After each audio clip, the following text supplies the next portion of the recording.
வணக்கம். கோவை நீலகிரி செய்திகளுக்காக செய்திகள் வாசிப்பது சரவணன். கூடலூர் அருகே தாயகம் திரும்பிய அரசு தேயிலை தோட்ட தொழிலாளர்கள் வசிக்கும் ஆமைக்குளம் கிராமத்தில் விடிய விடிய நடைபெற்ற காமன் கூத்து திருவிழாவை திரளான மக்கள் கண்டு ரசித்தனர். நீலகிரி மாவட்டம் கூடலூரில் இலங்கையிலிருந்து தாயகம் திரும்பிய தேயிலை தோட்ட தொழிலாளர்கள் ஆண்டுதோறும் மாசி மாதம் காமன் கூத்து விழா பாரம்பரிய முறைப்படி நடத்தி வருகின்றனர்.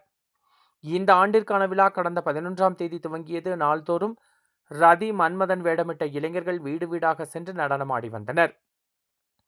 நிறைவு விழா நேற்று இரவு கலை நிகழ்ச்சிகளுடன் துவங்கி ரதி மன்மதன் நடனம் நடைபெற்றது. பின் ரதி மன்மதனை ஊர்வலமாக தேவர் சபைக்கு அழைத்து வரும் நிகழ்ச்சி, அவர்களின் திருமணம், மொய் விருந்து, உபச்சார நிகழ்ச்சிகளும், சிவபெருமான் தியானத்தில் அமரும் நிகழ்ச்சி, தூதுவன் வருகை, தட்சன் யாகம் ஆகியவை நடைபெற்றன.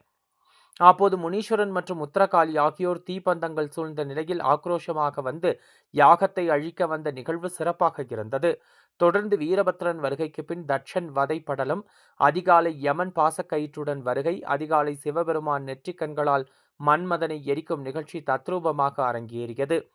இரவு முழுவதும் விடிய விடிய நடைபெற்ற இவ்விழாவில் இப்பகுதியை சேர்ந்த சுற்றுவட்டார கிராமங்களிலிருந்து ஏராளமான பொதுமக்கள் கலந்து கொண்டு கண்டு ரசித்தனர்.